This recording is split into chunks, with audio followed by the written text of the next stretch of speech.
Call this meeting to order. Stand with the Pledge of Allegiance, please. Pledge allegiance to the flag of the United States of America and to the republic for which it stands, one nation, under God, indivisible, with liberty and justice for all.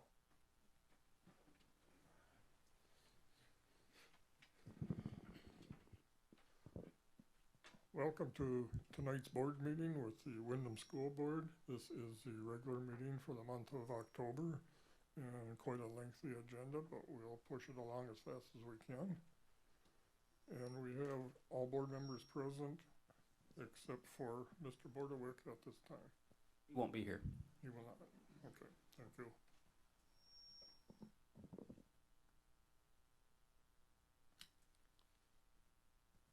Approval of the agenda. Please make sure we amend it for number 21, 22, because that did come out after original Thursday. It's amended. Move forward with the amended portions. Second. Motion by Barb Jones, second by Bruce Muse to approve the agenda as amended by adding items 21 and 22, or whichever ones they were. Any questions on those?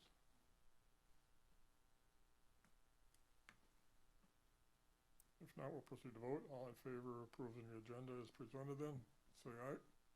Aye. Opposed, same. Motion passes. Acceptance of donations. The donation that we received for this month was $50 from Bethany Lutheran Church for their backpack program. Motion to move that resolution forward. Move approval. Second. Motion by Angie Clausen, seconded by Dustin Stevens to move approval of the donations for this time. All in favor say aye. Aye. Opposed, same. Motion passes, and we thank them for their donations, and they do that quite often. Item number 5, open forum. No one for open forum? Okay. I'd just like to make one comment on the open forum.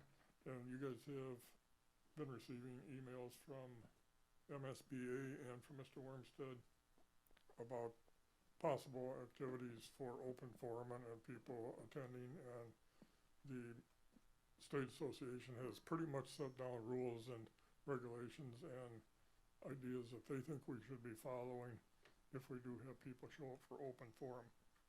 So suggest that you read, especially the email that came today from, I think both Mr. Wormstead and MSBA sent those out. So read those so you know what we're supposed to do if people want to participate, and kind of the procedure. It outlines that really clear. Any questions on that? Could you just explain the minimal, like, Yep. the qualifications to be able to do that? So they make an early contact. We have their name. We do not take their contact information because that's public record. We do want people to get spammed via email or home address or phone number, so we take the information. Resident in the district, own a business in the district, own land in the district, or district business is what MSBA is recommending on that. Or if they're a specific point that the board has addressed that they would be countering to. With that, make contact. We put them on the agenda. It's 3 minutes. In the past, I looked through some old stuff, approximately 20 minutes is what you allow maximum, so that allow you for 6 speakers in a night for that. Right now, it's the very beginning of our meeting. The board could make a decision to put at the end of the meeting, and there's a process there in case something would become a little unruly, because that's been happening across the state, and that's why they're putting it out. I don't expect that to happen here. But I'm just sending you this stuff because it's been happening across the state of Minnesota. Probably about 24 school districts are seeing some pretty active board meetings that are contentious. So just want to make sure you guys are aware of the process. Does it still follow like the Roberts Rule of Order parliamentary process, or are we doing some special circumstances under Nope, the what takes place, or, they just speak. There is no response. You collect information and then you move on to the next agenda item.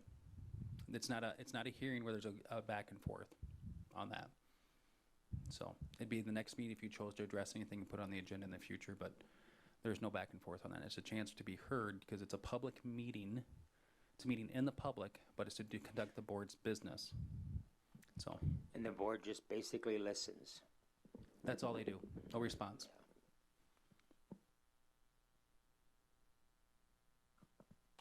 Okay, thanks. Then we'll move on to item number 6, approval of a consent agenda. Motion to approve that as presented. So move. Second? Motion and a second. Motion was Joe McCann, I'm sorry. And seconded by Angie Clausen to approve consent agenda as presented. All in favor of the motion say aye. Aye. Opposed, the same. Motion passes. Move on to item 7, administrative reports, and we'll begin with pre-K 5 report with Mrs. Frank. Good evening, Can I board say one members. thing? Just, we do have camera 1 that is down for the public, so you can't see the administration over here or our table, so you'll hear us, but you can't see us. Might be one of the best ones, so we'll just be working off the TV screen for the agendas and stuff like that, but you'll hear the voices if you're at home. Okay, good evening, board members. Last week was Fire Safety Week. Classes enjoyed visiting the fire station and learning about fire prevention as well as actions that they should take in case that there would be a fire. There was also a fire truck parade at the school on Friday. Thank you to the Windom Fire Department for helping out with Fire Safety Week. This week is School Safety Week, and we'll be practicing ALICE drills, including the barricade, lockdown, and the full ALICE drills. Teachers will be utilizing the book that you see on the screen here called I'm Not Scared, I'm Prepared. This book teaches students what to do if a wolf would ever enter the building. Teachers met as PLCs last week to analyze fall benchmark data. They looked at accuracy, fluency, and comprehension scores to determine interventions needed for each student. All teachers, including the classroom teachers, special education teachers, intervention, and EL, are all working together to ensure that the needs of all the students are met as we continue to navigate through the learning loss that was caused by the pandemic. This takes a tremendous amount of communication and planning, so I'd like to thank our teachers for all their extra work that they're going through right now and their commitment to our students and their learning. Grandparents' Day is coming back this year. It's a very exciting event. It is scheduled for October 25th from 3:15 to 3:45 for grades K through 4. There'll be a slideshow in the Commons for any grandparents that arrive early. And lastly, the elementary PTO is hosting a trunk or treat event on October 29th from 5 to 6:30 in the bus loading area at school. Students are invited to come in costume to the event and collect all kinds of candy. So this concludes my report. Any questions for Mrs. Frank? Thank you. Mr. Joyce, 612 report. Good evening, everybody. First of all, just thanks to everybody in the community for their support of the students throughout a homecoming week. I know that the school activities get kids pretty energetic and prideful with everything going on, but we had a great week with the coronation, the bonfire, football game. Score didn't turn out like we'd hoped, but one of the best crowds and environments that I've seen at a high school football game in quite some time. So that was a lot of fun, regardless of the outcome. And then our dance on Saturday was very well attended. Students had a lot of fun. So very nice homecoming week. So thanks to the community for all their support there. Our focus for October, in September, our focus for Eagle Pride was our classroom behaviors and respectful and responsible behaviors in the classroom. This month, our focus is hallway behaviors. So trying to amp up our students' respectful and responsible behaviors in the hallways. So we're trying to put some extra acknowledgement to that this in October. As Ms. Frank pointed out, our STAR testing window did wrap up, and our interventionists, along with all of our teachers, are actually using that data now to kind of group students together with common needs for skill-based assessments, as well as some interventions based on those students who might need some extra supports beyond just the general classroom support. So we're utilizing that data for that. I did include in your packet a link to our Eagle Eye This year, we're doing a kind of a newsletter format like this more that Ms. Frank's been sending for a couple of years. We feel that template's maybe a little bit easier to look at quickly for families. And then also, we're just doing a quick video message. I do the English version, and then Dr. Carbo records a Spanish version of the same video, and we send that out to all of our students and families in grades 6 through 12. This Wednesday is the PSAT for juniors who signed up to take that. And then also this Wednesday, we've got a couple other things in the evening for our students that are in junior and senior. We've got Windom Educational Honor Loans meeting at 5:15 on Wednesday night. And then after that at 5:45, we actually have a FAFSA night. October is FAFSA month, and actually it's free application month for colleges. So we have a FAFSA information night on Wednesday the 13th, and there will be translation services available there as well. So our homeroom time has started. We're using every other Monday is club time in homerooms this year, and this was kind of an idea that Allison Letcher had last year for a senior project to try to build more relationships between our students and staff around common interests. So we kind of created some club opportunities for teachers to sign up for as facilitators, and then students were given the opportunity to sign up for some different clubs. So we had our first one last week, and one example, my daughter's in the ukulele club. We've got some different board game clubs. We've got a couple of puzzle clubs. We've got quite an array of different club opportunities for students, like a Dungeons and Dragons club, also a Magic the Gathering club. So just different common interests, and they spend 20 minutes every other week just meeting with people who have that same interest. So it's another opportunity to help our students build relationships with people who have common interests. So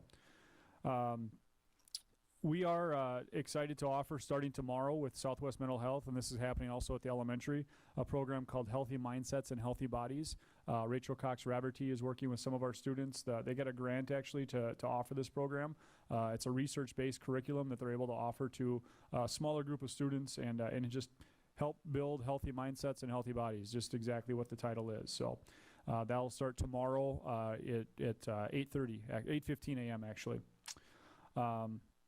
Just to update, Ms. Squires and I attended a concurrent enrollment update board meeting in Mankato on October 1st, and we were able to meet with other districts as well as Minnesota State University Mankato, and we're kind of on an advisory board to help them plan their concurrent enrollment courses and how we really extend those opportunities to more students. That's really our focus. So good partnership, good networking, and we're going through the process. They have the same mindset that we have, and that's we want to get more students eligible to take these courses of high rigor. So, and then also last week on Tuesday the 5th, I was able to attend a law seminar and area principals meeting in Mankato. So thank you for those opportunities to be able to do that. School Safety Week at middle high school is going to be October 25th through the 29th.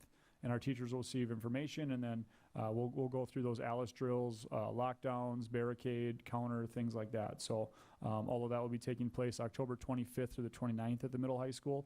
Also, Monday, October 25th is NHS induction ceremony.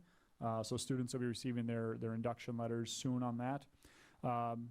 Next month, we've got, of course, the Veterans Day program coming back on Thursday, November 11th.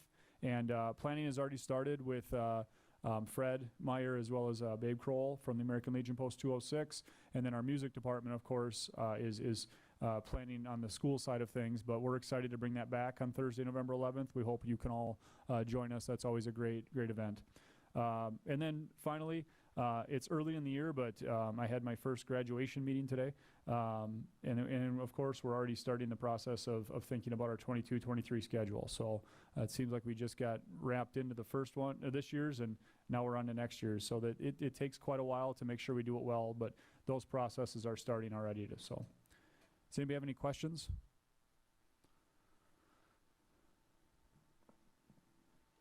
Does the Healthy Minds and Healthy Bodies, does that cost the district anything? I think we touched on that once. It does not, right? No, there's no cost to the district on that. Okay. We just, our job was to help identify some students that we thought would benefit greatly from the program. All students would benefit, but we had to pick a certain number because we couldn't offer it to the whole. So at the middle high school, it's 7th and 8th grade students. And then I think there's a group of 5th grade students, and then 2nd and 3rd. So we had to kind of pick a select group of kids because she's also doing this at Red Rock, maybe. So there's a couple of different school districts, but they're able to pay for all of the resources and all the curriculum through the grant that they received. And her time, yes. Yep.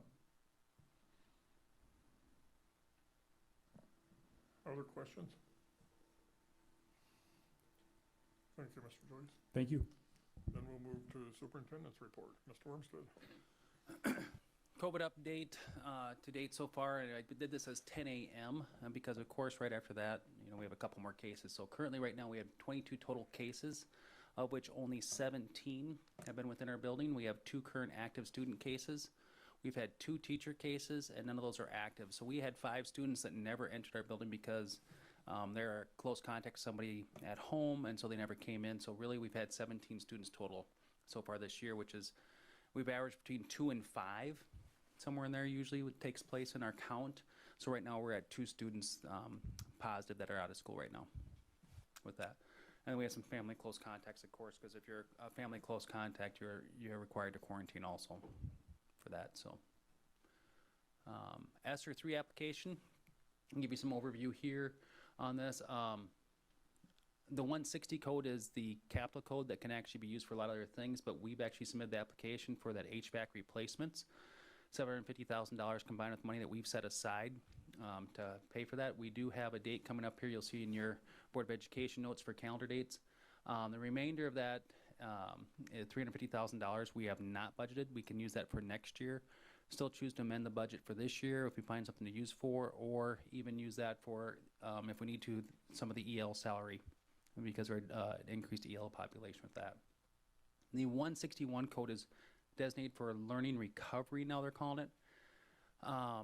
So we have tentatively set our budget at $140,000 each year on a 2-year budget on this.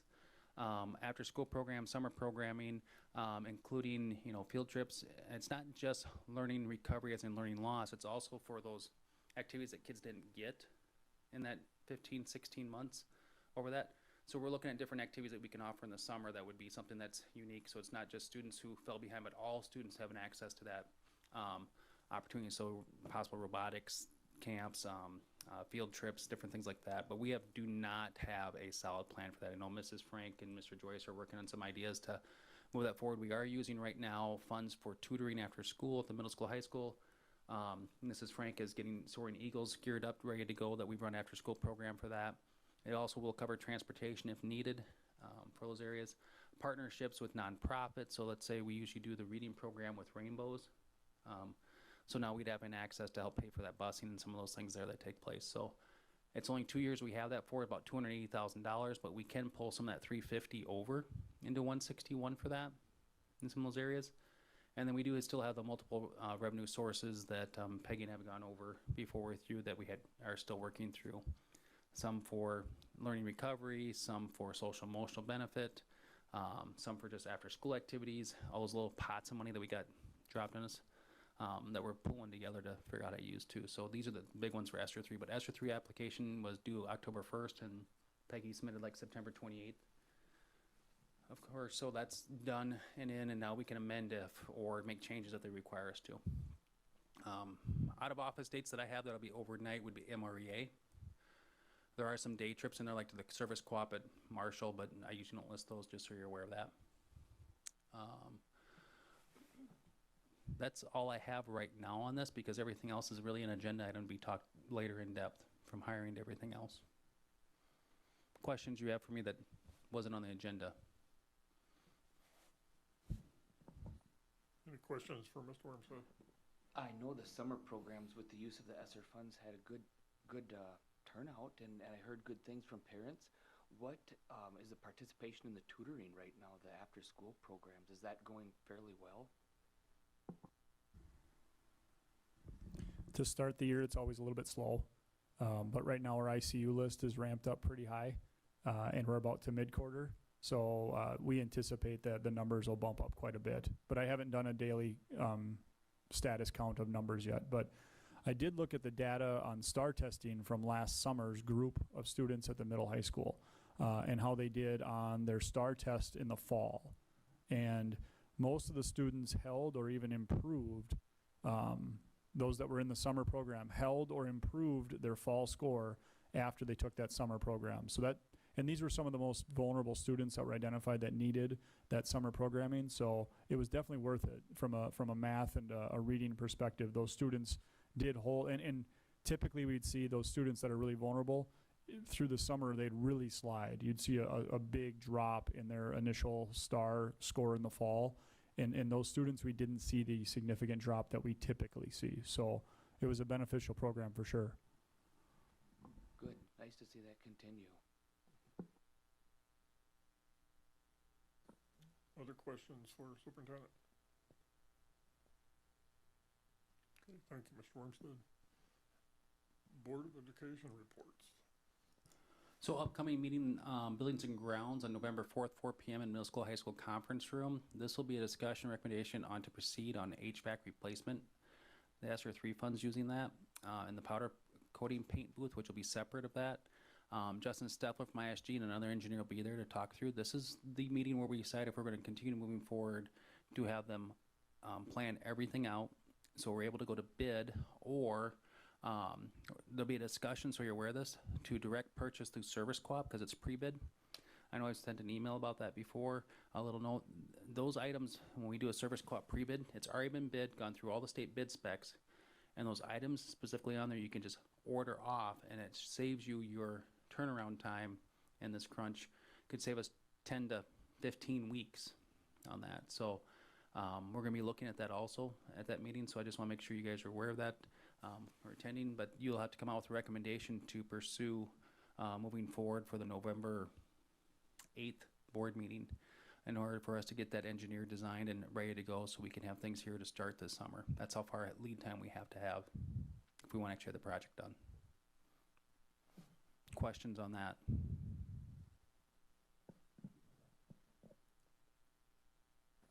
The folks on that committee are Joel Bordewick, Angie Clausen, and Dustin Stevens, Yep. Buildings and Grounds.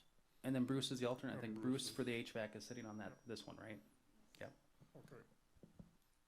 So that's November 4th. Other things from the board, you got the conferences listed on your programs and stuff like that for MREA, MSBA, and SSBA. So if you're interested in those, chance you can still sign up. Any other board reports or board comments?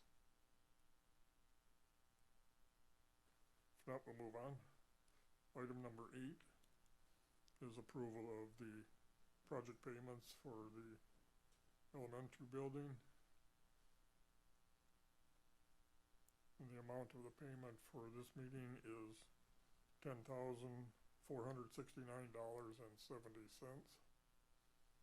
It was printed wrong on your Someone didn't change the number in the narrative. board narrative. I make a motion to pay these payments in the amount as listed, $10,469.70. Second. Motion by Dustin Stevens, seconded by Barb Jones to make the payments on the building program of $10,469.70. Any questions on any of those? If not, we'll proceed to vote. All in favor say aye. Aye. Opposed the same. Motion passes. Thank you. Item 9 is approve an additional EL teaching position, one-time fully equivalent for the elementary. In the narrative, I just have the raw numbers, what's taking place there. I did not break out our newcomers or what's called SLIFE students with this, but currently we had 107 EL students in K4, which equates to 50 plus students per teacher caseload, which is well above the state norm, and then 512 already is at 63 with 30 plus students. So we'd be looking at placing this EL position in the elementary for that to get that caseload down.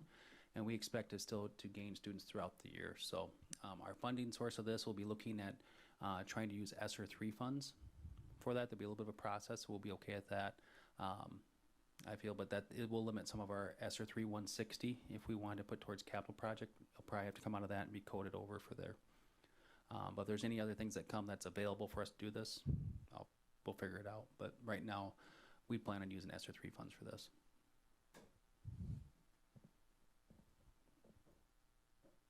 So we're 170 plus EL kids now. I'd like to move this forward. Second. Motion by Barb Jones, seconded by Angie Clausen to move that. just for the sake of discussion, sorry Barb, I talked at the same time. What, for speaking of just some demographic ideas here, what was the EL load in like approximately 2018? Just to show just a rough idea, or we can dig that up later. 3 years ago, we would have been at about, and this is gonna be me ballparking this in my head right here, 2017-18 school year, we've been we had just had our third hire, I think. No, 2 hires. I think we're almost 70 kids. We crossed 100 when we had our third teacher. Is when we hired our third teacher, right past 100. Then we added our fourth teacher. We crossed 125, 130, and that was this fall. We added our fourth teacher, and so we've exploded quite rapidly since 2 years ago. And that's ballpark. I can pull more accurate numbers off our state ADM report. Even right after the board meeting, I can pull it up on the internet if you want. No, that's okay. It's Just real curious to simple. see. Sure. Thank you. But yeah, we had 1 EL teacher in 2008-9.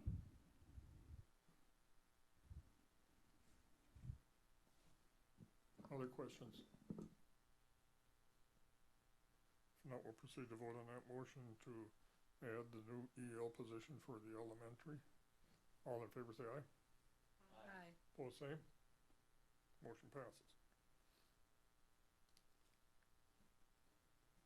Item 10, excuse me, is to approve addition of a new .25 human resources position. And the explanation for that was on your agenda. So specifically, Heather Van Dyke is asked to move back to part-time. At the same time, she's been our MARS coordinator that tracks all of our students across the state that are placed and or homeschooled or in treatment or ALC, ELC, and also our count. Example, this last year we were working through the numbers and figured out that we were off. I estimated we're off about 4 students. I figured we tracked it all down. Well, that student count being low, 4 students is about $39,000, and it's all the coding behind the back end. The reason we're really looking at this year is because the state is requiring us to change from the MARS system to an EdFi system. And we have a complete rollover this year we're required to do.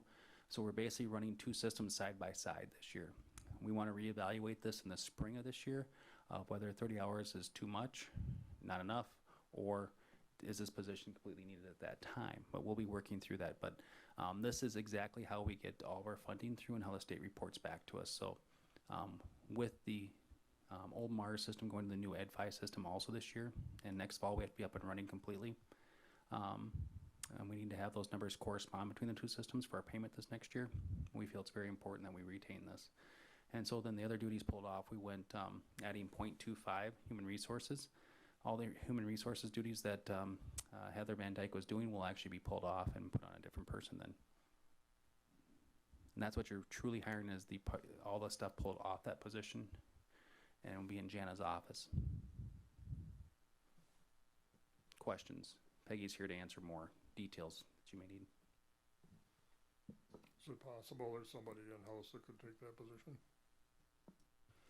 We advertised that, did not receive any in-house applicants. We have already interviewed for the position, so we're ready to hire.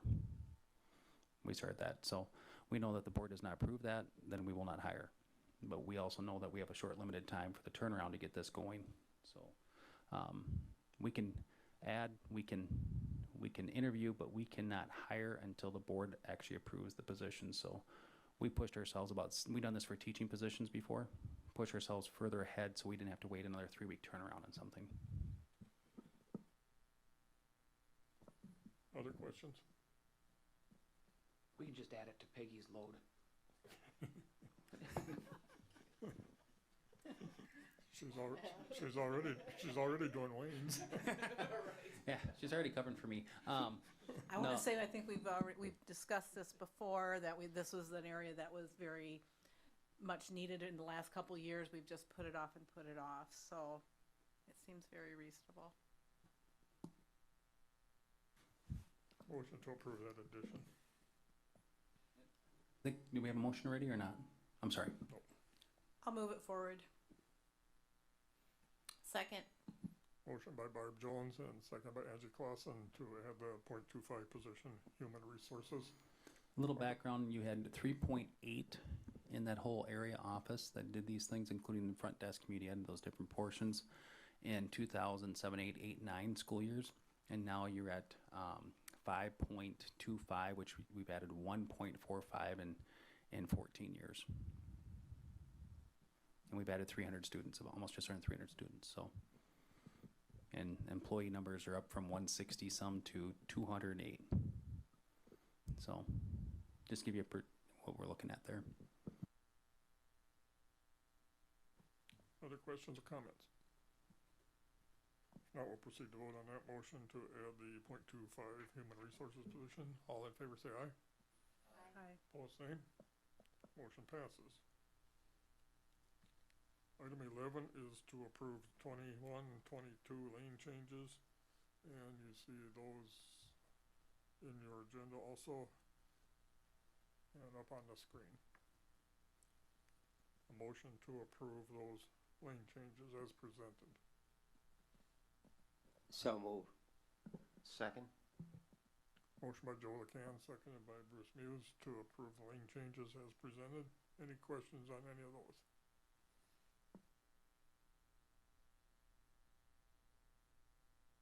If not, we'll proceed to vote. All in favor of the motion to approve those lane changes, say aye. Aye. Opposed? Motion carries.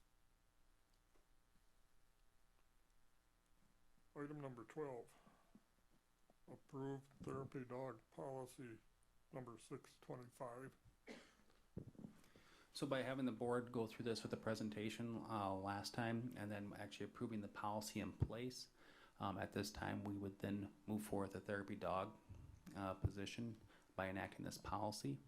And if at times that we feeling it wasn't beneficial, we could actually remove that. But if it is continues, then we look at how we could sustain that program in the future too. So. Wayne, maybe you could explain the policy maybe for the public?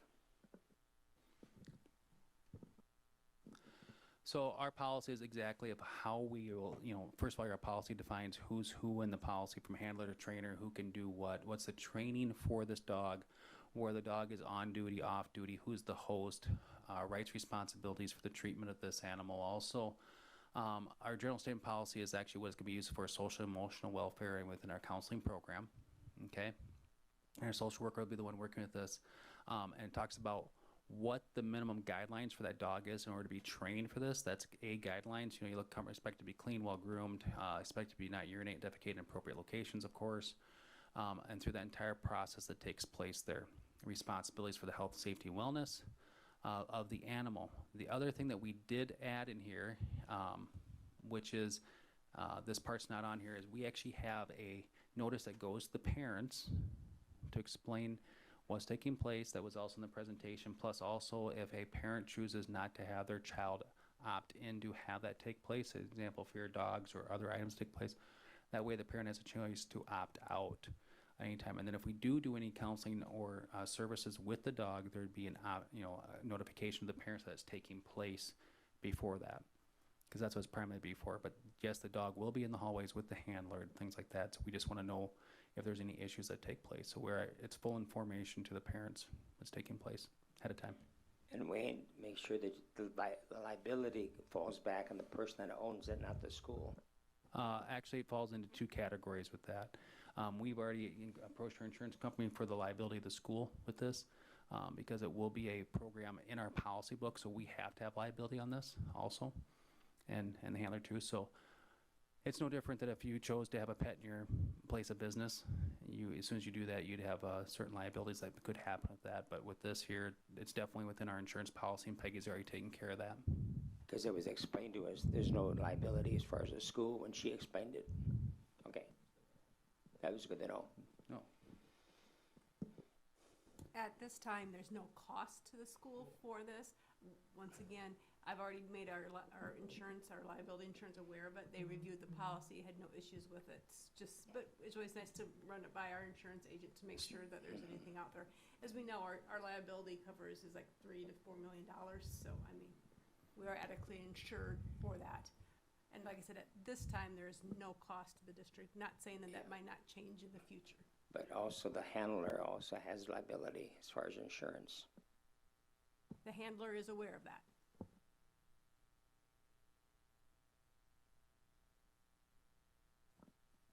Other questions on the policy? If not, entertain a motion to approve the policy for therapy dog number 625 as presented. So move. Second? Motion by Joe, seconded by Dustin to approve the therapy dog policy as presented. Any other questions or comments?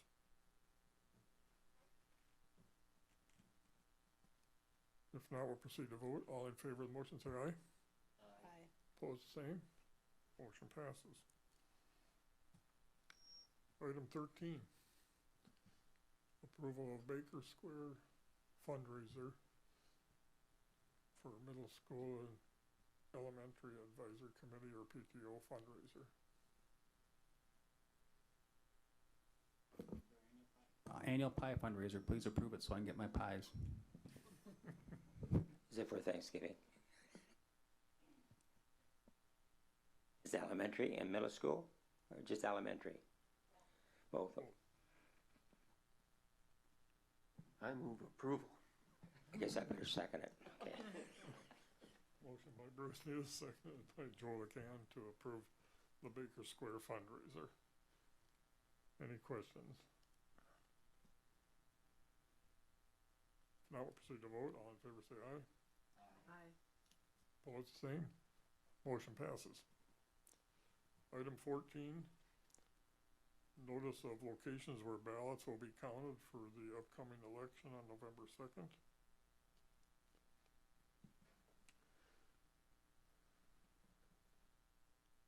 Our elections and ballot counting will be at the combined polling place, which will be at the Windom Community Center. Any comments or questions on that before we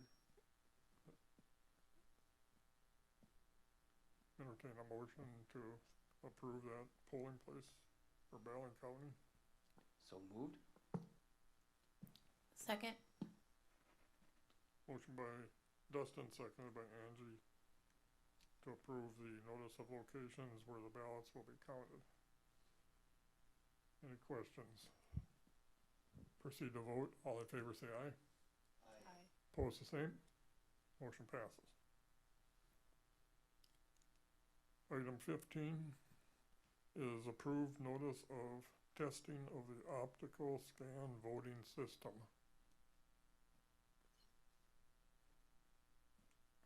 Motion to approve this. Move approval? Second? Motion by Angie, seconded by Bruce, to approve notice of testing of the optical scan voting system. Explanation for that? Required to do that, so the test is at a public area, so people can see that it's been tested prior to any vote counts that take place. Required by state law.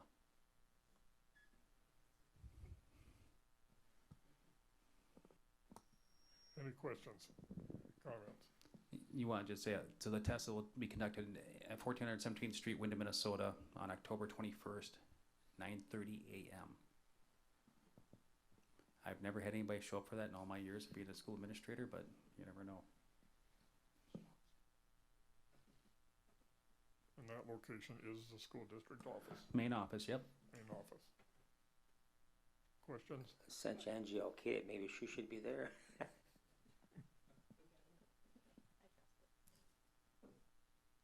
Proceed to vote on that. All in favor of the motion, say aye. Aye. Opposed the same. Motion passes. Number 16 is approve the updated 21-22 activities assignments. Those were in your packet. Motion to approve those, please. Move approval. Second it.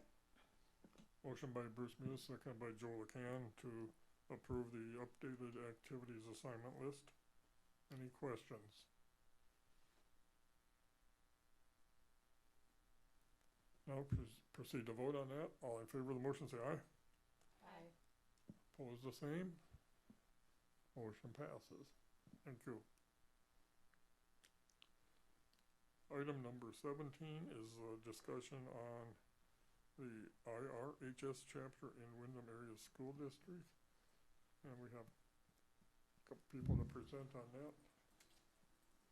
We have Jill DeFries here, who is a Windom Robotics advisor for this. She's going to wants us to start and recognize the International Robotics Honor Society at the Windom Area High School, and has the information enclosed in the packet. Tonight's informational, and it'd be the next meeting where you approve that, if so choose.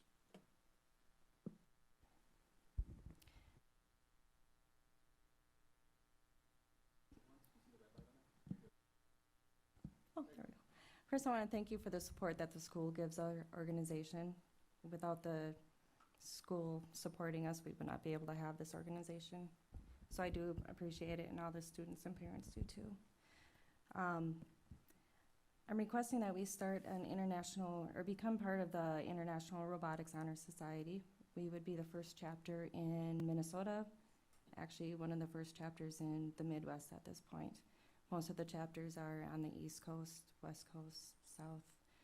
So we'd kind of be leading the way for other schools to just be a leader in it.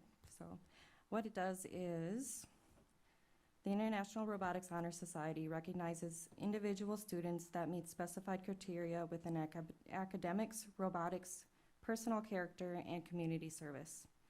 The objectives of the International Robotics Honor Society is to elevate the profile of students' participation in robotics at the school, district, and national level, encourage more students to strive toward academic excellence in the STEM fields, encourage student character development, encourage student participation in service opportunities, and encourage the participation of robotics programs. If you don't know what STEM stands for, it's science, technology, engineering, mathematics.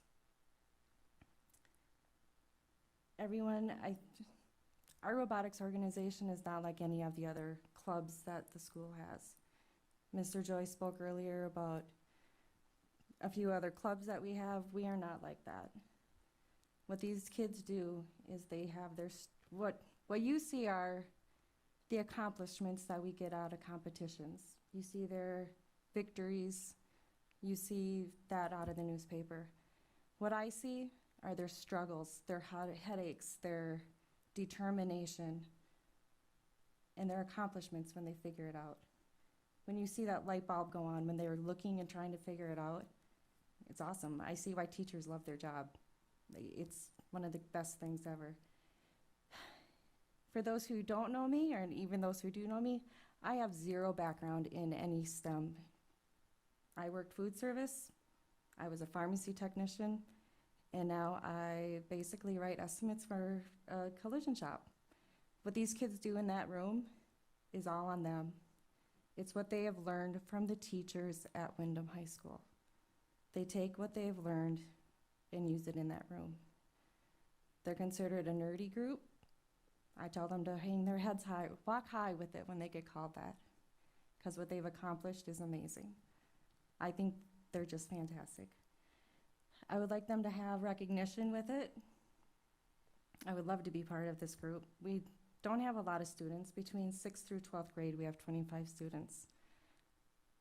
It is based on the same criteria as the National Honor Society. I, for the first time, got to look at what the National Honor Society bases their approval on for the first time, and I was quite impressed with it. The IRHS is based off the NHS. It's just they have to be part of a robotics program to be part of it.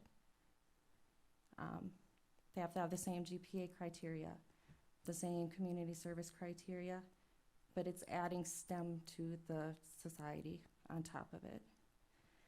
I ask that you consider allowing us to open this. It would be no cost to the school district. Our robotics foundation would take care of it all. If it's approved, I request that you consider allowing the seniors to wear a cord through graduation. I understand there's a lot of groups that request cords to be worn, but this is a STEM educational organization. It's not a chess club, it's not a Dungeons and Dragons club. It's educational, 100% educational. The competitions are just the fun part. Robotics, everyone's a success in robotics. They may not win the tournaments, they may be really bad at tournaments, but when you see what they start with and you see what they end with, they're all winners. they're all successful. They learned something. So I just ask the two things that we can begin an IRH chapter in Windom, and if approved, I would ask that we be able to wear a cord for the seniors to be recognized. Jostens has recognized internationally. They have a white and light blue twisted cord for the seniors to wear. Again, this would be at no charge to the school. It would be all on the robotics organization or those families. Any questions?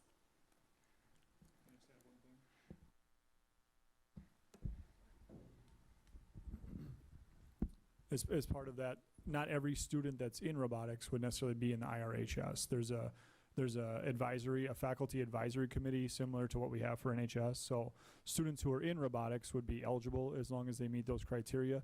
Then they still have to apply, and they still have to be approved by the advisory committee that has to be created by, if we are an IRHS school. So it's possible that you have seniors in robotics that don't wear the cords because they didn't make it into, it's kind of like the elite of the elite. That's really how you think about it for your IRHS robotics students that are in the actual honor society. So, and there is like Mr. Free said, there's a faculty committee. She's part of it. Staff members are a part of it, and the students have to apply just like they do for NHS. So. I want to add a comment too. It's a skill, right? These kids are acquiring a skill, right? Yes, if you've never, I invite you anytime. We're at the school from Tuesdays and Thursdays from 5:30 to 7:30. Yeah. Please, if you get time, come up and see what they've got. I had one of the grandchildren involved in it Yes. years ago. But anyway, and the skills really are very important in education. We have to teach skills today. Yes. And It's that's really a lot of very teamwork. good. That's Yep. That's very good. As Mr. Joyce said, they need to show leadership. We may have, I can think of numerous kids in robotics right now that would meet the GPA, but I would not recommend them to be on it because they're not showing the leadership that needs to be done. They can't just show up and be part of the group. They have to show leadership. That same thing that happens in the National Honor Society. We have people at the GPA that don't always make a National Honor Society because they haven't done the volunteering and aren't showing the leadership skills necessary to meet the criteria. I think I can talk about enough, sorry. Forgot about the people at home. As also us being a part of this, it gives our students who get entered into the IRHS opportunities for scholarships that they aren't currently eligible for. So if you're a member of the IRHS, you're eligible to apply for other scholarships that right now we could have students that meet all those criteria, but because we're not an IRHS school, they cannot apply for those scholarships. So it's giving students an opportunity, financially speaking, beyond our doors as well for just the notoriety. So it's another opportunity for our students.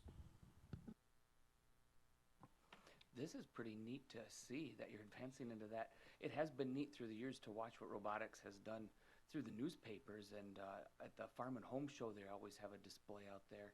I know that you pushed through COVID, and I think the board and Wayne worked to get you some space too when we've been Yes. tight on space during the Yes. COVID. So it's nice to see that the school works to support the robotics, but Yes. in the way that you reflect back on the district and the community has been positive, quite positive. Thank you. And thank you for your work with that. This sounds like a good program in my opinion.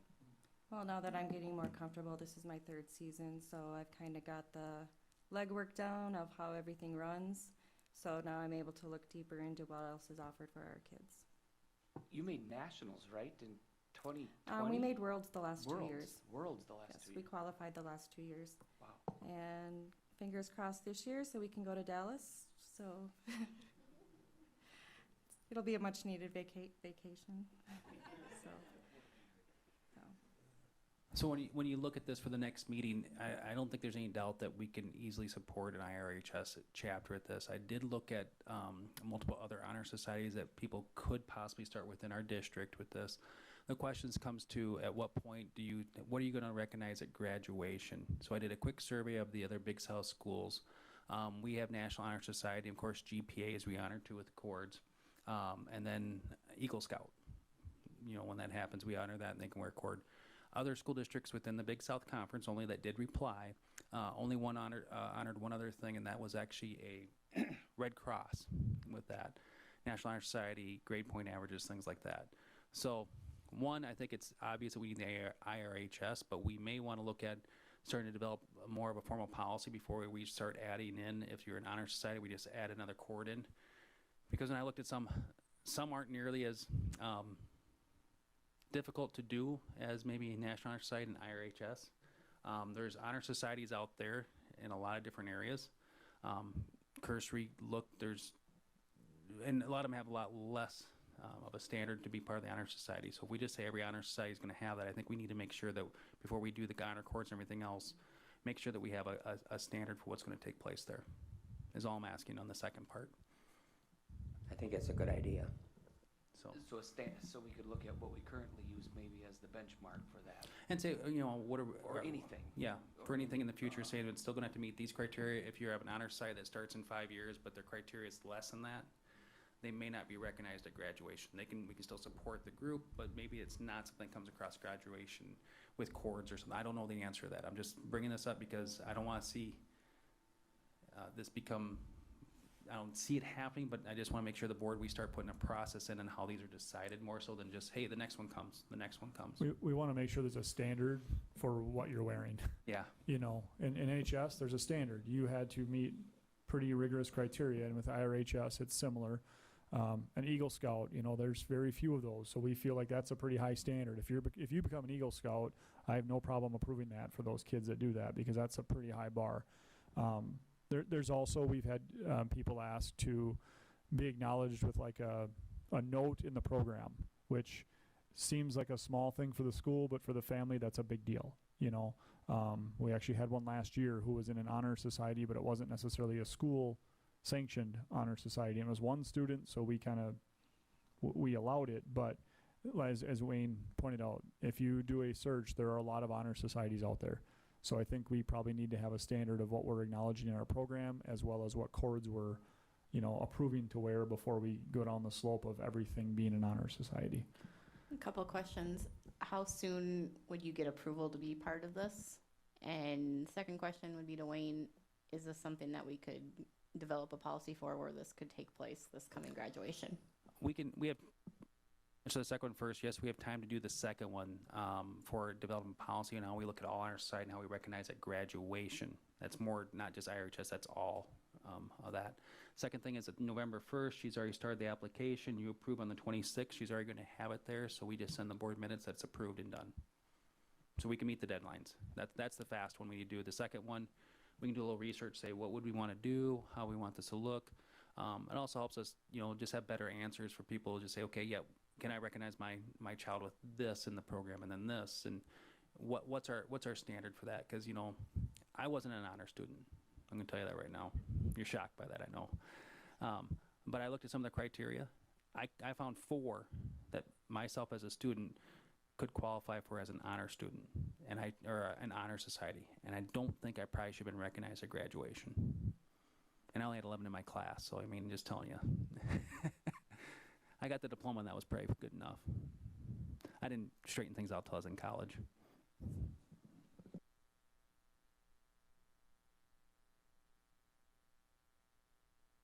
I think it's a good idea not to go through the motions and the notions without any kind of background as far as research.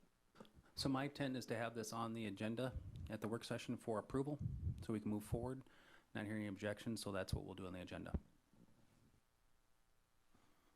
All right. Okay. Thank you, Jill.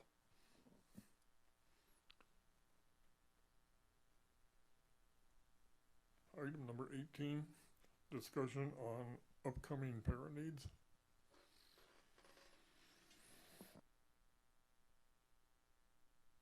Currently, right now, we have a need for 4 paraprofessionals. We have just another family that's looking to open roll in for another 2 that we're currently advertising for. So as that continues through, I'm just making sure that you, as a board, are aware. With our growth and enrollment, we do have students that we have coming into our district that do have needs. With that, sorry. So that number is actually 4 now, so as we're moving forward.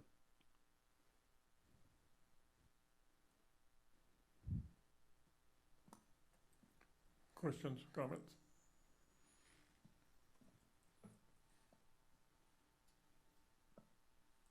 We'll keep working on that. Item 19, referendum and capital tech levy. Information on that. I wanted to go through the presentation. Everybody sees this before the meeting. And where's present? I can't. There we go. Just couldn't see it from that distance. So I sent this out and I added a couple more things. And I also, in front of you, you have these. Please take the extra copy and share with somebody with that.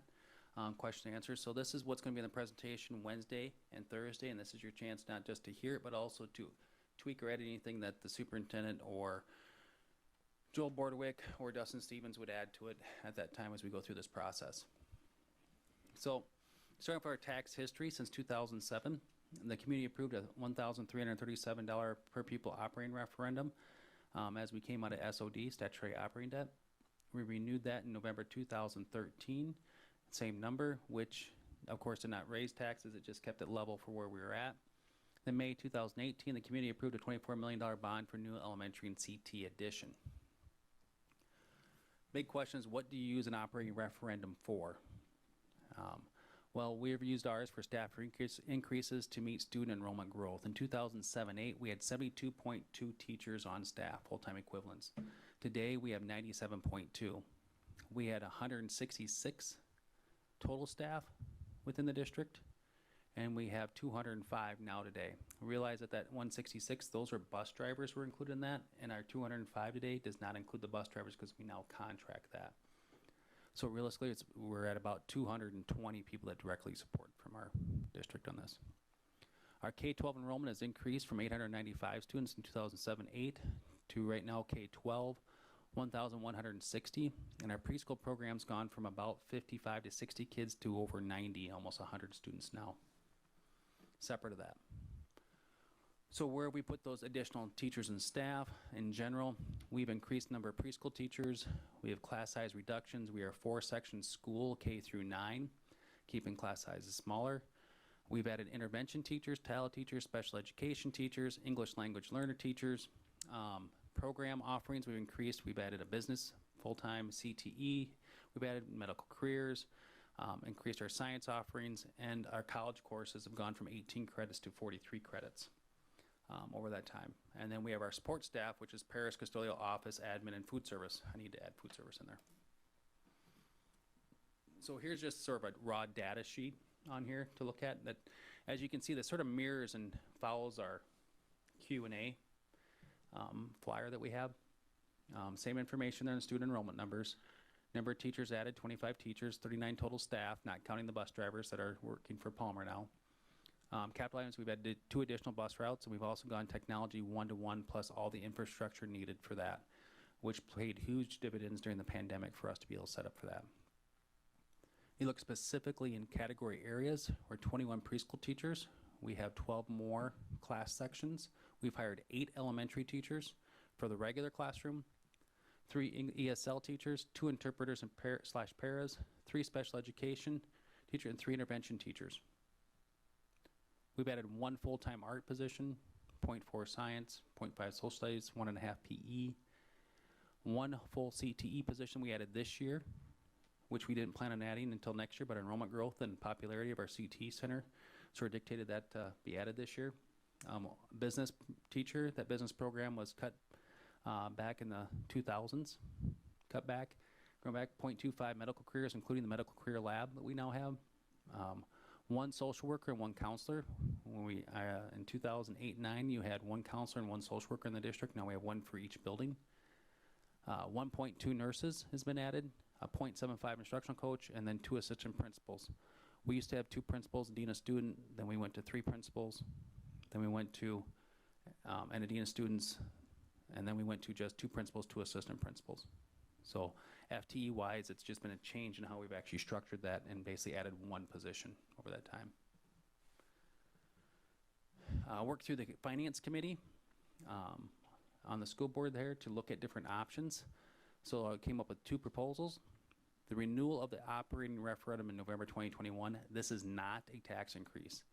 The renewal is $613 per pupil for 7 years. Why that number is different, okay? This was originally $1,337, but $724 that has been moved to board authority for that. It's called the location optional revenue for that. So only thing that we can levy for is the remainder amount of $613 per pupil. And it must be approved by the voters, simple majority. And it's, once again, since we're doing renewal, it's for 7 years. For that, this is not an increase. Now the capital levy request is actually a technology levy. This is a tax increase, and this is where, looking inside our slides there, and I'll pull up because I have a link here when we go to the presentation on Wednesday and Monday for this. It's an increase of $300,000 in revenue annually for 7 years. It is restricted to only technology budget items and the capital and personnel costs. Our budget in 2008-09 was $140,000 and is now $512,000. We looked at, as a committee, if you remember, we looked at $500,000, even a little bit higher than that at one time, to see if we should just move all of our technology into that. Looked at the tax impact. The finance committee was not okay at that. They looked at $400,000. They looked at $200,000. $200,000 did not give us a progression over the next 7 years, and $400,000 was more than the need, they figured, for the budget long term. So they're only asking, the board, the committee chose to only ask for the $300,000, which is what's needed to sustain that program as we continue to grow. This is the number one question I get asked at coffee groups or anywhere else. What happens if questions do not pass? The first one is a big one. Operating referendum renewal, we lose $779,000. Of that is $171 in state aid and $608 in local tax revenue. This would create large cuts to programming, would result. I get asked, what's that equivalent to? I said, well, we wouldn't do this, but it's equivalent to 10 teachers. We'd have to cut across multiple programs, across multiple areas, from office, admin, custodial, all across different areas, including the classroom though. We would have to cut in the classroom at points there for that amount, because we'd spend about 3 years and we'd be in SOD and back in the red without that. The capital tax levy increase of $300,000, we may not be able to maintain the one technology without significant changes in what we do and how we do it, if it's possible at that time. We would not be able to expand some of our technology programming that we're currently doing, as we know that's where a lot of things are going in the future. And that technology, when I talk about that, that's technology that can be used for career tech ed, different programs. We have the virtual lab, which we did not renew this year as we continue to move forward. I'll remember the Z-Space virtual labs, 3D lab. We did not renew that this year. But in the future, there's different platforms that may be more beneficial. We would not be looking at that if not price. Now, significant future reliance on technology infrastructure is needed, as you noticed, long term. This is our entire Wi-Fi technology or infrastructure across the board and everything that we do there. Our smart TVs and all the stuff that's in the classroom also is funded through this. When we look at our size district at $510,000, we do a really good job, considering that's our personnel costs in there too, of focusing that down and being very efficient in how we actually handle that. Second question I get asked the most within the community so far is ag to school because of the bond. So that's why this is in here. It has nothing really to do with this other than the fact that they ask the question, what's this do with our taxes? Well, actually, our ag to school is still going to affect. Currently, right now, we're at 55% on ag land. It's going to go to 60%, then 70%. And now that percent is actually the state replacement aid that comes in, lowers our property taxes for the farmers on that. So they're going to continue to see the bond costs go down. And I have a website, and I'll show you exactly where that's at for the information there, so you can share with other people how that works. So ag land, the Windom School District currently are taxed on the building bonds, LTFM bonds, and abatement bonds, and we receive a maximum tax credit of 70% in 2023. So 70% of all those bonds on ag land are paid by the state.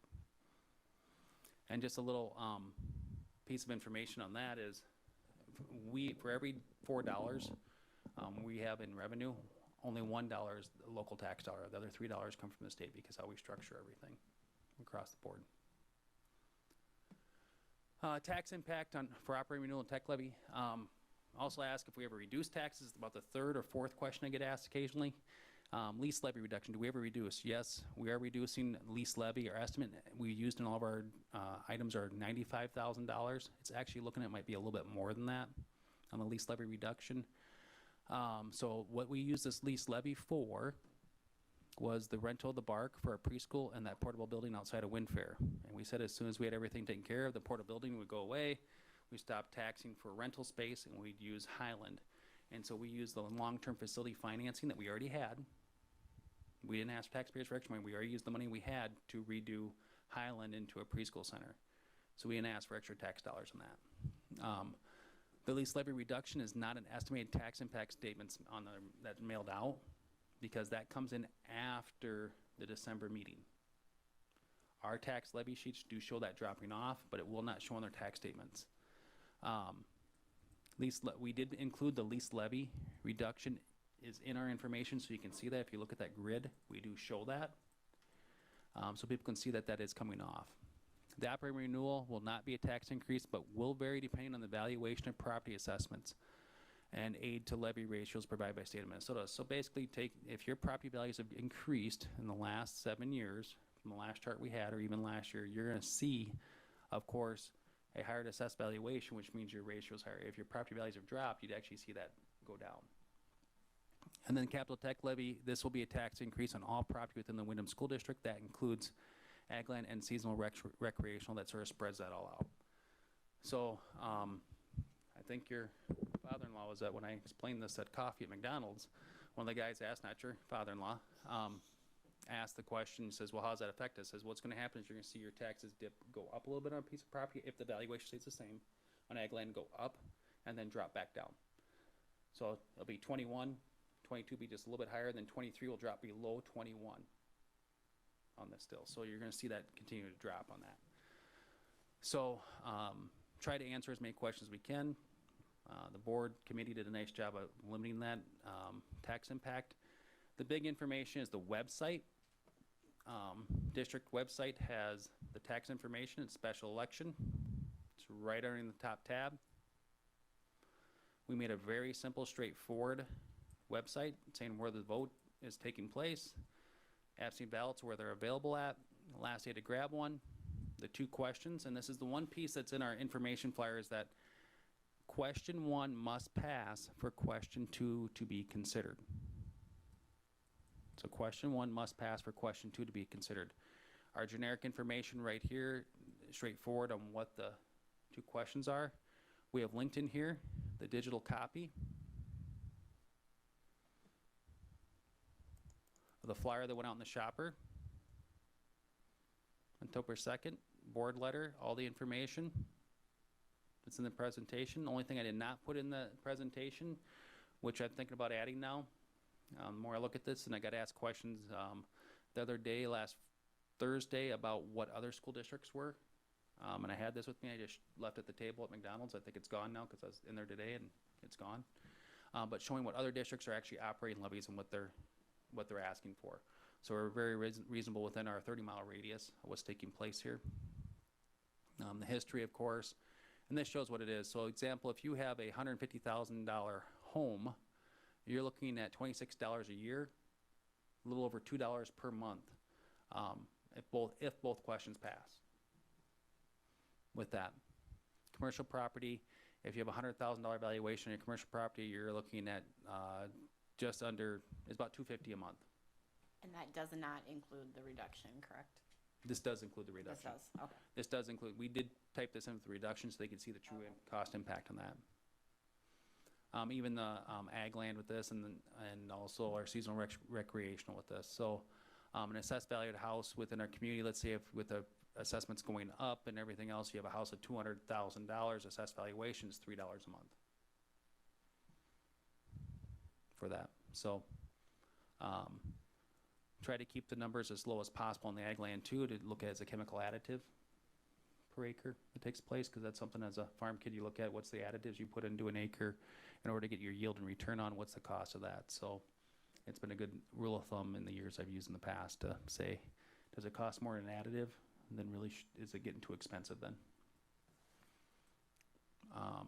Season recreational on there also.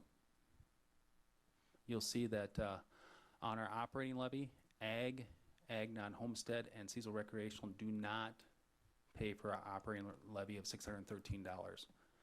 Those pieces of property only pay for capital project levy, which then helps assist homeowners with that by spreading the tax base across more areas.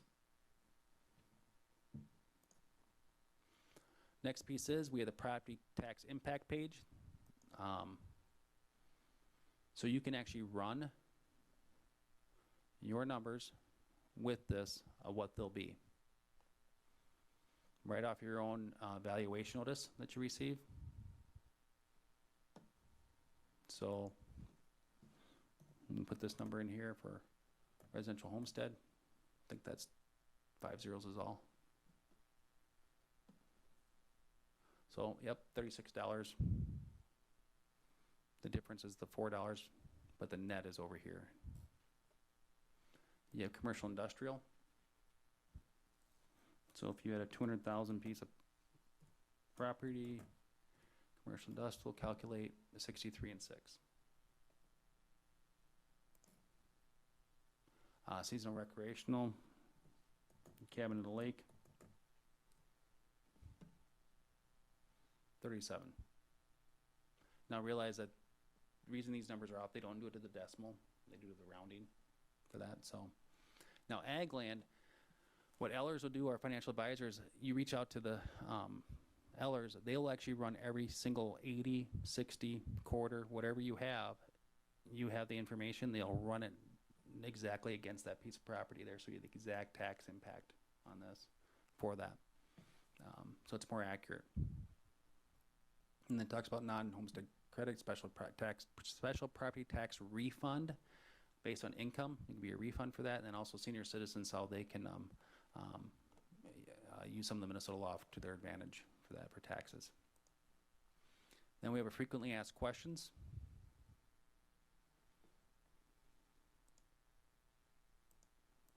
And so as I get asked questions personally, they come on the internet. I put these on here. The one that we had our student enrollment history, trend, some of this other information for how much per referendum levy. And then this is where I added this because we had questions about ag to school. This is what's taking place on our ag to school. It actually continues to drop for ag land. And this is the chart that shows that. Weldon actually ran one on a more expensive piece of assessed property of $8,000 per acre too. And just showing what the difference has been since the original passing of the bond referendum and how much that's dropped for that. And then there's, if you have a question, we have a form to submit a question. As they come in, I add the questions to the frequently asked question page. They leave their information, I'll reach out and contact them if they'd like directly. I received about 4 different phone calls so far about it since the flyer's gone out. Very similar to what I've been receiving at different coffees. So, questions overall with the presentation. I think the only slide I really want to add is what the area operating referendums are to show that where ours is at in comparison to all of our surrounding districts. Other items. I'm trying to keep it as simple as possible. Number one rule to remember is renewal is sort of a must pass to continue where we're at. And the tech levy is a strong need that we have for the district to continue what we're doing with that. But question 1 must pass before question 2 can be considered.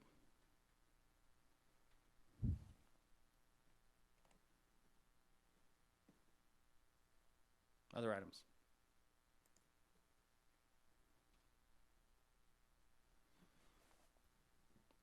Presentations are this Wednesday at 7 p.m. Elementary, Windom Elementary School in the Commons, and then Monday, October 18th at 7 p.m. Same location.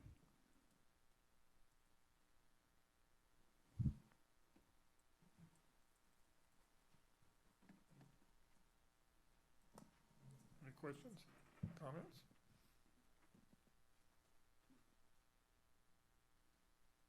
Any board members can attend, and more you attend, that's okay. Just spread out, and answer questions to people if they have one for you.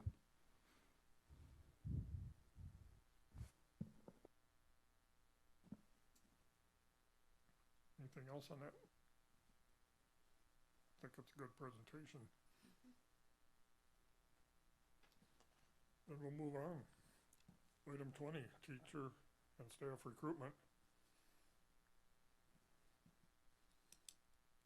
Okay, we've been, I've actually reached out to some colleges and started looking at what they have for potential candidates coming through, especially in hard-to-fill areas. There are not enough candidates in the state of Minnesota right now to fill our hard-to-fill areas that are expected for retirements, movements, and other items that take place in the next 5 years, coming through the next 4. Special education, of course, we know is tight. Music programs are tight. Math, science, language arts, ESL, with that. So trying to think different ideas of what could take place. The state of Minnesota, and I've actually requested the information to be part of this grant, where if you have any teachers of color that you recruit into the state, there's actually grant dollars for that.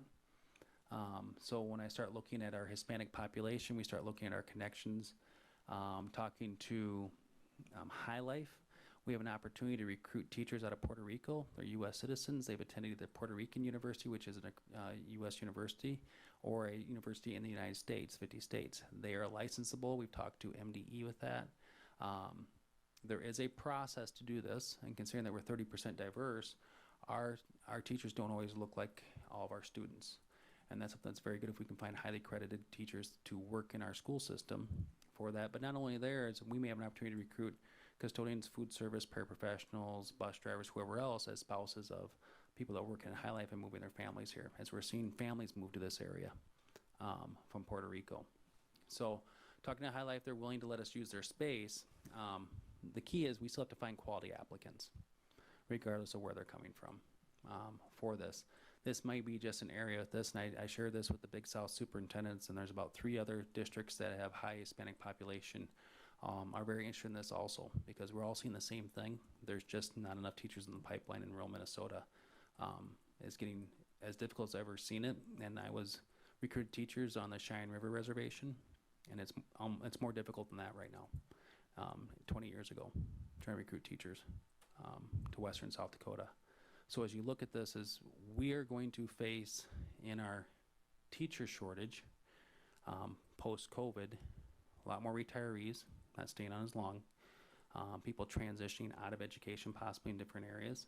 And we're going to, I project we're going to see the next 2 to 3 years be extremely difficult to recruit across education as a whole, as we're asked to do more and more and more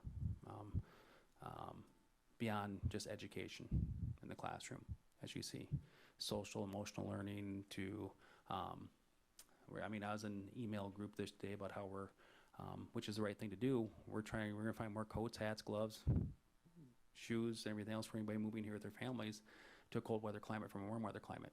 We're seeing more and more demand of that, of course, as that keeps on coming with there. So you read my information there, is looking for this. You know me, I'm always going to figure a high estimate on this. And this includes if we did a recruiting trip to Puerto Rico, which they'd allow us to have office space there. This is hiring the attorney to do the work to directly recruit out of Puerto Rico. So how you can recruit out of Puerto Rico is you just have, like we do right now, K-12 job spots, which is teacher positions that are out on the internet. If they find that, there's nothing you have to do. But if you specifically target advertise into Puerto Rico, they actually have a law that you have to go through a process to make sure you're a certified employer, that you're actually doing the right things so people don't leave and end up in some terrible job and trapped in a job for recruiting to the United States. So you have to go through this whole process and fill out the forms, and you use an attorney down there. I talked to High Life. They recommended their attorney that they're currently using for that. So they're already licensed to do that down there, so we'd use the same attorneys there, and if need be, we'd use their office space, the recruiter's office space down there for that. So I have a high estimate of about $20,000. When you look at a turnover, a teacher position can be as high as $3,500 to even $12,000, depends on which article for teacher turnover, about the amount of time and investment you invest in there.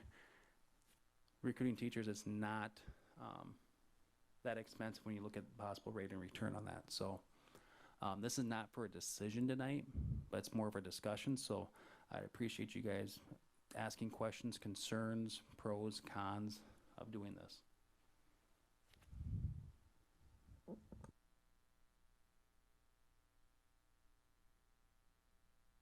Is High Life willing to chip in any grants or anything to our school district? I have not asked because we haven't got this up off the ground yet. My first step would be if we think it's a go by the end of this month, I would engage the attorney. We could be up and running to recruit starting in January. Then from there, if we say yes, I'd start in November to start talking to High Life about this possibility. We do have a lot of other things that we'll be looking for High Life for support with our ABE program and other areas too, though, outside of this. I would encourage that High Life can chip in some funding as we proceed with this. That would be nice to solicit some funding. I know we have some businesses in town that help a lot with the school, so that would be something nice to see, some interest on their behalf to help us. Well, this or some other area too, I understand, because we have ABE preschool daycare needs in our community too that they're actually interested in also. We've been having very productive meetings on ABE and language learning through our ABE program that they're supporting. We will still be actively looking through the colleges that have graduates coming up. We'll be looking for any area. In fact, we started telling kids that are going to education, it's unofficially, but if you go into education out of Windom, we guarantee you an interview right out the gate if you're gonna, when you graduate with that education degree. Schools are doing that, but we're gonna start that now too. So if you get a degree, we're at least gonna guarantee you an interview, if nothing else. Start that process. In fact, Mr. Joyce and I told that to a teacher in the hallway, or a young student in the hallway this week. Sixth grader. They will be a teacher. Said we'll guarantee you an interview.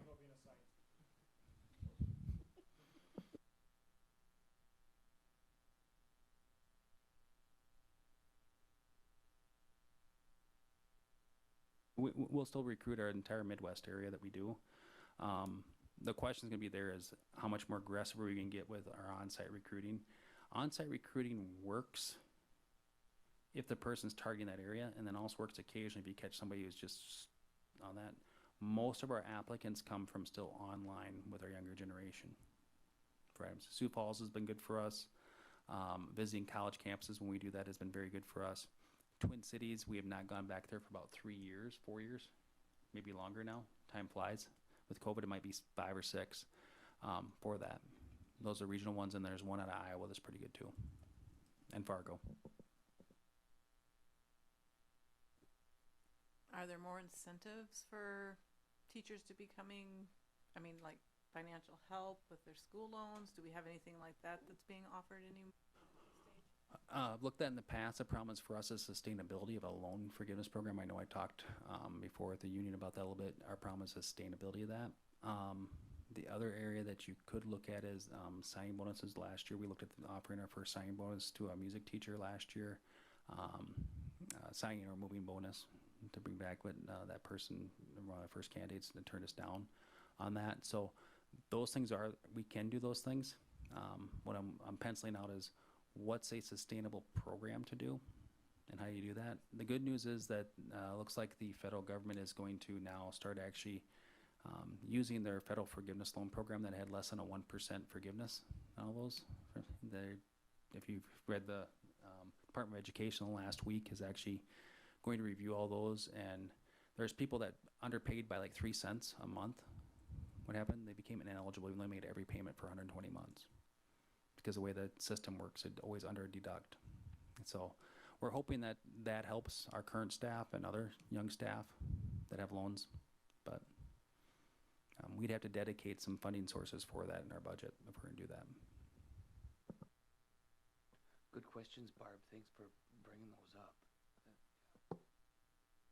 If I could just jump in for a moment, the earlier we know people are retiring or moving on, the better chance we have at any replacement. So I know the discussion might come up of an early retirement incentive or things like that, but the earlier we know, the easier it is for us to find people, because then we can access college campuses and things like that. So, as well as Puerto Rico.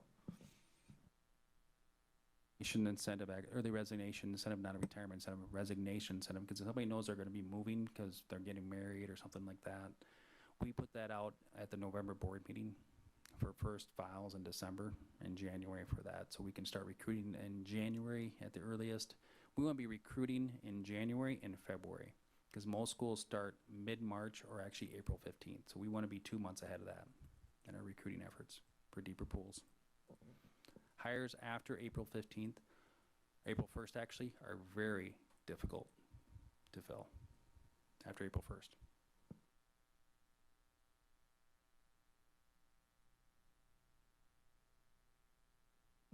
And I'm going to add one more thing there, because I've been looking at, we talk about recruiting. Some of the incentive ideas I've had, but I can't figure out yet, I'm working on, is incentives for retention. Okay, not just recruiting, but how do we do incentives for retention, retaining our good employees for that for the long term? How do we do that? What do we do?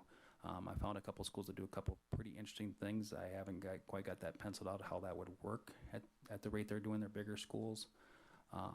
It's some interesting stuff after 5 years. I mean, their district runs a banquet at the end of 5 years.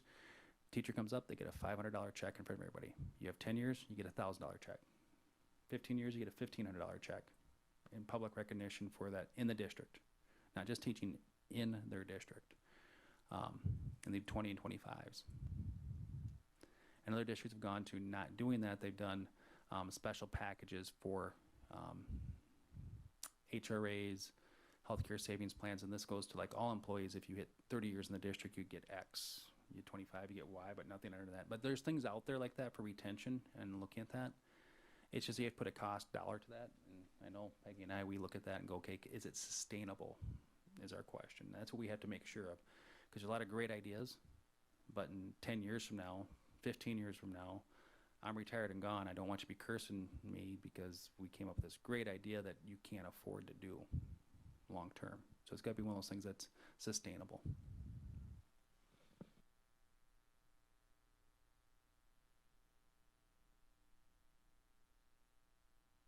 Other questions?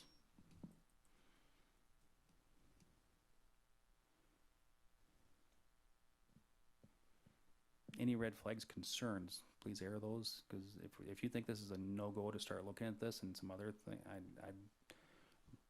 because from this end of this month, it becomes a lot of work to get this moving if we're going to do that, to start that process, and then also then to build out with tied with everything else. So multi-phase. So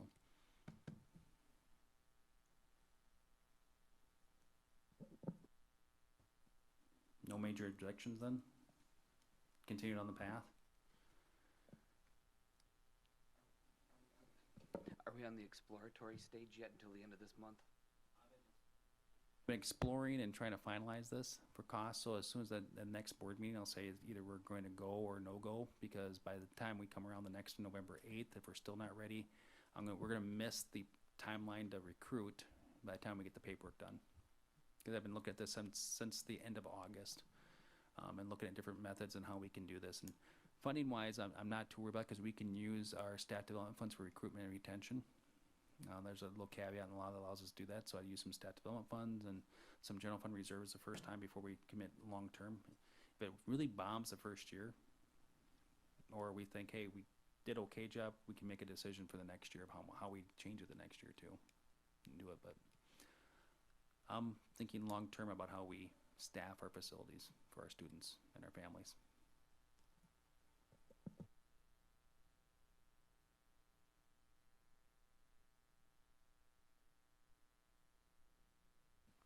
So are you going to include the current staff in some of these discussions, or have you? Have not yet. First is to see if the board's willing to move down this path at all for that. The other thing I just do want to bring up, you mentioned staff. I'm going to mention some hiring things. Some schools have actually been in Minnesota have actually hired people from other foreign countries to bring them in, and have actually paid for their airfare, their first 3 months rent, to get them on their feet. They're English speaking, but they're in their country where they can't make much money wherever else. They're coming here as foreign nationals to teach, because people cannot fill those. And there's hundreds of positions across Minnesota that are not filled with positions. And now you mentioned licensed teachers for tier 1, tier 2. We've had the most we've ever had. Tier 2 licensing and tier 1. So I have not involved them entirely on that. Now the retention piece, I really want to involve them on the retention piece. from ideas to then how can we sustain it, is my question on retention. Thank you. Anything else?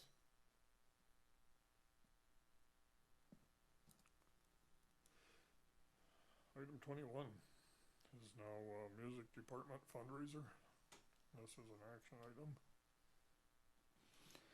It's an annual fundraiser that comes up, so I do not have, one second. I'm not sure if I have that fundraising page tied to this, because this was the added one, right? Yeah, I don't have links to that. Sorry, I apologize.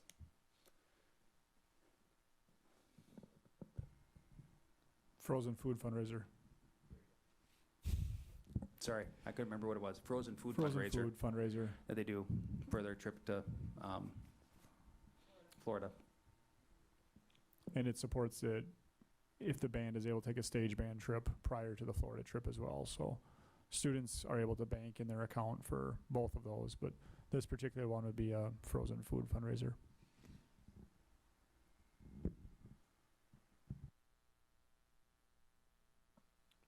Motion to approve that fundraiser. I'll move for approval. Second? Motion by Barb Jones, seconded by Dustin Stevens to approve that fundraiser for the music department. Any questions or comments? Proceed to vote. All in favor say aye. Aye. Opposed, same. Motion passes. Item number 22 is approval of Matthew Strum as a vocal music teacher. That is also an action item. Yep, I actually sent you the cover letter earlier. I apologize I did not include in the packet as an addition because his contract came in late. He does have a master's degree, so we did MA 0 on this. Currently in an education program.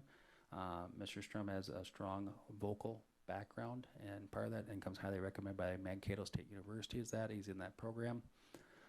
It would be a fast track for this. He is currently working not towards a bachelor's in music education. He's working towards a second master's in music education on this, moving forward to be a music educator, not a musician or anything else, a music educator for choir. So you saw his letter and his passion for music, and then his references, I'll check out on that also. So Mr. Joyce had a connection and had a conversation to recruit that. We had a request for transfer. As soon as we had a request for transfer, we decided to recruit and see if we could fill that. So.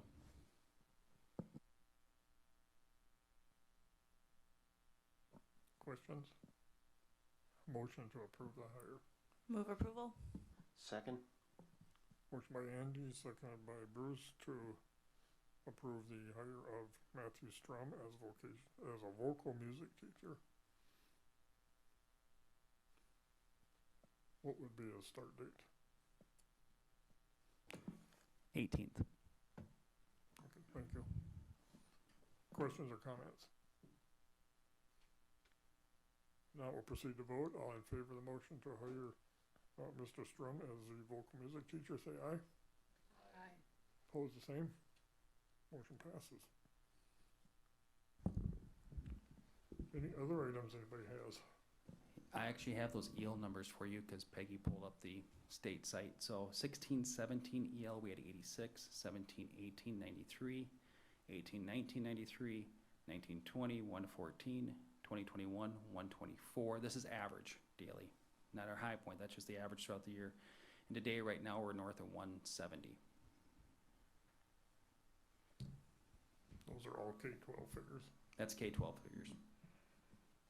So yeah, last year I think we finished close to 135 though, wasn't it? 130, 135. So we've grown significantly since last year. Mr. Joyce. Sorry, I just looked up the band fundraiser application, and it was not for frozen food. It was for Heart and Home gift catalog. So it is not frozen food. It is the Heart and Home gift catalog. So sorry for erroneously representing that before. They do a frozen food one, I think, in the spring. Yeah, I think so. Yeah. So Heart and Home. Thank you.